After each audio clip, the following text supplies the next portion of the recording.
আলহামদুলিল্লাহ সুম্মা আলহামদুলিল্লাহ সুম্মা আলহামদুলিল্লাহ। সিংহের কথা বলতে বলতে সিংহের মুক্তির খবর চলে এসেছে। শেখুল হাদিস ইবনে শেখুল হাদিস আল্লামা মামুনুল হক, আল্লাহ তাআলা তাকে নিরাপত্তার চাদরে আবৃত রাখুক। আল্লাহ তাআলা মাওলানা মামুনুল হক নামটাকে একেবারে ইতিহাসের পাতায় স্বর্ণের দ্বারা অলঙ্কৃত করে দেয়। আল্লাহ তাআলা আগামী দিনের রাহবার এবং কায়েদে মিল্লাতের অবর্তমানে এই খলিফায়ে বাবুনগরী, আল্লামা বাবুনগরী নাই আজকে, কিন্তু আল্লামা বাবুনগরীর এই খলিফাকে আল্লাহ জামানার কায়েদে মিল্লাত হিসেবে কবুল করুন। আমরা কওমি উলামায়ে কেরাম বর্তমানে যে নেতৃত্বের সংকটে আছি, এখনো কিছু মানুষকে নিয়ে আসলেই বড় স্বপ্ন দেখি, বড় স্বপ্ন। ইনশাআল্লাহ যদি এই স্ট্রাকচারটা একবার মজবুত হয়ে দাঁড়াতে পারে, আবারও বাংলার জমিন ঘুরে দাঁড়াবে ইনশাআল্লাহ। মুরব্বীদের মধ্যে আমির হেফাজত আল্লামা মুহিবুল্লাহ বাবুনগরী আর হযরত পীর সাহেব মধুপুরী দামাত বারাকাতুহুমুল আলিয়া, তাদেরকে দেখলে তো মাঝে মধ্যে নিজেই চিন্তায় পড়ি, মনে হয় আমাদের চাইতে তারা আরো বড় নওজোয়ান, বয়স যদিও 80+, কিন্তু তাদের হিম্মত দেখলে, সাহসিকতা দেখলে সুবহানাল্লাহ, এই বয়সে যে জজবা, এমনকি এই বয়সে এত এত কোরবানিও যাদেরকে টলাতে পারে না। এক মধুপুরের পীর সাহেবের একটা সন্তানও তো বাইরে ছিল না, সব জেলে, একজন ছিল সে আত্মগোপনে, পুরো টাইমটাকে পেরেশানিতে, নিজেও গুলি খেলেন, কপাল থেকে রক্ত ঝরলো, বারবার বাহিনী গেল তাকে গ্রেফতার করে আনতে, এবং যে কোনো সময় গ্রেফতারের আশঙ্কার মধ্যে ছিল। কিন্তু এর মধ্যে এমন এমন বাক্য বলে, এগুলো যদি আমাকে কপি পেস্ট করতে বলেন, কপি পেস্ট মানে বুঝেন যে হুজুর যা যা বলেছেন খালি আপনি হুবহু উল্লেখ করবেন, তাও আমার শরীরের পশমগুলো দাঁড়িয়ে যেতে পারে যে এত বড় হিম্মত আমার নাই, সবগুলো আমি এখানে এনে উল্লেখ করব। তো এরকম মুরব্বীরা যতদিন আছেন, আর নওজোয়ানদের মধ্যে বিশেষ করে শেখুল হাদিস ইবনে শেখুল হাদিস আল্লামা মামুনুল হক, আল্লাহ তাআলা তাকে নিরাপত্তার চাদরে আবৃত রাখুক। ক্ষুদ্র কারাগার থেকে বৃহৎ কারাগারে স্বাগতম। বৃহৎ কারাগার কেন বললাম জানেন? অনেকে মনে করে যতদিন কাশিমপুরে থাকে ওইটাই মনে হয় কারাগার, কিন্তু না রে ভাই, হক্কানি আলেমদের জন্য কাশিমপুর আর কেরানীগঞ্জ যেমন কারাগার, বাইরের জগতের চাইতে আরো বড় কারাগার। যারা বের হন, একদিকে তো শারীরিক অসুস্থতার পেরেশানি তো থাকেই, আর একদিকে মাসের বড় একটা সময় তো যায় কোর্টের বারান্দায় হাজিরা দিতে দিতে। এই যে গরমের মধ্যে এটা যে কি ভোগান্তি! আর দেশের আলেম যাদের সাথে একবার মুসাফাহা করার জন্য হাজার হাজার মানুষ সিরিয়াল ধরে থাকে, ওই মানুষগুলোরা যখন কোর্টের বারান্দায় বসতেও পারে না, ঘন্টার পর ঘন্টা, ঘন্টার পর ঘন্টা পায়চারি করা লাগে, এটা যে কত বড় লাঞ্ছনা, কত বড় বেইজ্জতি, আর কত বড় কষ্টের কারণ, এই পরিণতিতে যে পড়েছে একমাত্র সেই বোঝে। তবে যেহেতু দুনিয়ার বুকে সব নবীরাও মাজলুম ছিলেন, সব নবীদের বিরুদ্ধেও দুশমনী হয়েছে, কিন্তু দিন শেষে মাজলুমরাই বিজয়ের হাসি হেসেছে।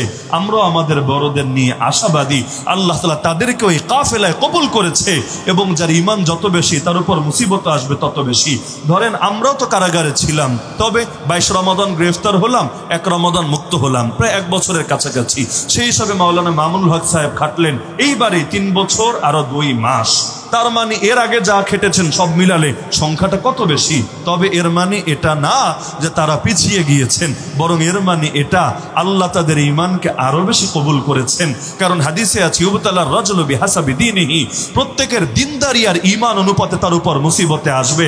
আল্লাহ আমাদের বড়দেরকে ঈমানও দিয়েছেন বেশি, মুসিবতও এসেছে বেশি। পরীক্ষা যখন শেষ হবে, রবের ঘোষণা চলে আসবে, ওয়াজআলনাহুম আইম্মাতান ইয়াহদুনা বিআমরিনা লাম্মা সাবারু ওয়া কানু আয়াতিনা ইউকিনুন। বান্দা যখন সবরের পরিচয় দিবে আর প্রচন্ড মুসিবতে পড়েও রবের আয়াতের উপর ঈমান আর ইয়াকিন রাখবে, আল্লাহ তাদেরকে জাতির নেতা বানাবেই বানাবে।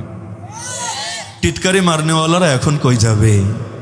501 বলে বলে যারা টিটকারি মেরেছিল, সাউন্ড গ্রেনেড বলে যারা হুঙ্কার ছুড়েছিল, এতকাল পর্যন্ত বাঘের অনুপস্থিতিতে শিয়ালরা লেজ নাচিয়ে নাচিয়ে যে মাস্তানি করেছিল, আমার আসলে দেখতে খুব মন চাচ্ছে আগামী দিনে তারা কোথায় গিয়ে লুকাবে। আমি কারো অন্তরে আঘাত দিতে চাচ্ছি না, তবে মুমিন আর মুনাফিক পার্থক্য হওয়ার সময়ও চলে এসেছে। উহুদ যুদ্ধে নবী বের হয়েছিলেন 1000 জনকে নিয়ে, মাঝখান থেকে 300 জন কিন্তু নাই হয়ে গিয়েছে। এই 300টা কিন্তু মুনাফিক ছিল চিহ্নিত ভাবে। সুতরাং মানুষ বেশি হতে হবে এটা জরুরি না। 313 জনের সেই বদরের 313, তালুত নবীর সঙ্গে 313-র মতো এই যুগেও যদি হক সাহেবের জবানে, সাখাওয়াত হোসেন রাজি সাহেবের হিম্মতে, মাওলানা হারুন ইজহার সাহেবের মতো উম্মার দরদে, আর আমাদের মুরব্বীদের, এই নেতৃস্থানীয় মুরব্বীদের ছায়াতলে আমি এখনো আশাবাদী এই যাতে শীঘ্রই ঘুরে দাঁড়াবে ইনশাআল্লাহ। এখনো পর্যন্ত মানুষ কওমি উলামায়ে কেরামকে নিয়ে সবচেয়ে বেশি আশা করে। এই যে ফরিদপুরের পঞ্চপল্লীতে একটা ঘটনা ঘটে গেল, অতীতেও এরকম যতবার বিপর্যয় এসেছে দেখবেন মানুষ কিন্তু কওমি আলেমদের ডাকের অপেক্ষায় প্রহর গুনেছে, যে আমাদের আলেমরা যদি ডাক দেয়, আরে শুধু কওমির হুজুররা ডাক দিলে কওমির মানুষরাই নামে তা না, এই দেশের মানুষরা দলমত নির্বিশেষে সকলে তাদের ডাকে কাফনের কাপড় গায়ে দিয়ে পর্যন্ত ময়দানে নামে। এখন যদি আমাদের বড়রা ঐক্যবদ্ধ হয়ে যদি জাতিকে গাইড করতে পারে, আমি আশাবাদী এই যে নাস্তিক্যবাদী ফেতনা আর পশ্চিমা অপশক্তি নতুন করে মাথাচাড়া দিয়েছে, তারা যে এই দেশের মধ্যে ট্রান্সজেন্ডারবাদ ঢুকাতে চাচ্ছে, শিক্ষা ব্যবস্থার মধ্যে নাস্তিকতা আর কুফর শিরিককে ছেড়ে দিতে চাচ্ছে এবং এই দেশের ইসলাম আর মুসলিম উম্মার ঈমান নিয়ে ছিনিমিনি খেলছে, ওদের পতন হবেই হবে ইনশাআল্লাহ। আর সরকার যারাই থাকুক আর যারাই আসুক, আপনার যখন পাওয়ার থাকবে আপনাকে সবাই স্পেস দিতে বাধ্য, এটাই মূল কথা। কারণ ক্ষমতার রাজনীতিতে কোনো জিনিস স্থায়ী না, এখানে যে কোনো সময় মূলনীতি পরিবর্তন হতে পারে, তবে আপনাকে পাওয়ার অর্জন করতে হবেই হবে, যে ধারার যে সরকারি হোক। হেফাজত কিন্তু বারবার এই কথাটাই বলে যে আমরা নাস্তিক্যবাদী সেকুলার অপশক্তির বিপক্ষে, আমরা শুধু ক্ষমতাসীনদের বিপক্ষে, বিষয়টা এমন না। কারণ ক্ষমতায় থেকে কেউ যদি দ্বীনের খাদেম হয়ে যায়, তার সাথে দুশ্মনী রাখার কোনো অর্থ আছে? আরে বলেন না। আর ক্ষমতায় না থেকেও কেউ যদি ইসলামের দুশ্মন হয়ে যায়, তাকে বন্ধু ভাবার কোনো দরকার আছে? তো কে ক্ষমতাসীন দল কে বিরোধী দল এটাই মুখ্য কথা না, কে ইসলামের পক্ষে আর কে ইসলামের বিপক্ষে এটাই মূল কথা। কেউ যদি ক্ষমতার বাইরে থেকেও নাস্তিক্যবাদী চেতনা লালন করে, ওর বিরুদ্ধে প্রতিবাদকে তো ফরজ দায়িত্ব মনে করতে হবেই হবে। তো আলহামদুলিল্লাহ ব্যক্তিগতভাবে আশাবাদী ইনশাআল্লাহ, যেহেতু বড় জুলুম চলে গিয়েছে এবং আমার অভিজ্ঞতা বা আপনাদেরও হয়তো অভিজ্ঞতা এমন, ব্রিটিশ শাসনের পরে 1947-এ যে দেশ ভাগ হলো, এরপর থেকে সবচাইতে বড় জুলুম আলেমদের উপরে 2021 সালে ঘটে গিয়েছে। ইতিহাসের অংশ তো আমরাও হয়ে আছি, কারণ যে 1300 জনের উপর ট্র্যাজেডি ঘটেছে তার মধ্যে যেহেতু আমরাও একজন, বাকিটা সময় কথা বলবে ইনশাআল্লাহ। তো এই যে 1300 জন আলেম এবং নেতৃস্থানীয় আলেমের উপর এত বড় জুলুম হয়ে গেল, আপনার কি ধারণা এর বদলা আল্লাহ দিবে না? শুধু আখিরাতে দিবে, দুনিয়াতে দিবে না? অবশ্যই দিবে। ইসলাম জিন্দা হোতা হয় হর কারবালা কে বাদ। সুতরাং কারবালা যতবার রচিত হবে, এরপর ইসলামের জাগরণ হবেই হবে ইনশাআল্লাহ। অনেকে আবার টিটকারি মারে, বলে হুজুর কি পেরেছেন আপনারা? যেমন 13 সালে মাইর খেয়েছেন, রক্ত ঝরিয়েছেন, পতন ঘটেছে, আপনারা হেরেছেন। না রে ভাই, যদি এটাকে আপনি হারা বলেন, তাহলে কারবালার ময়দানেও ইমাম হোসাইন হেরেছে, 2 দিন পরেই ফতোয়া আপনি দিতে বাধ্য হবেন। বলবেন কারবালার সাথে এটাকে মিলাচ্ছেন? না, মিলাচ্ছি না। আমি যদি বলি বাংলাদেশের ক্রিকেট টিমের খেলোয়াড়রা টাইগার, এর মানে তাদের ল্যাঞ্জা খুঁজতে হবে প্যান্ট খুলে, বিষয়টা এমন না।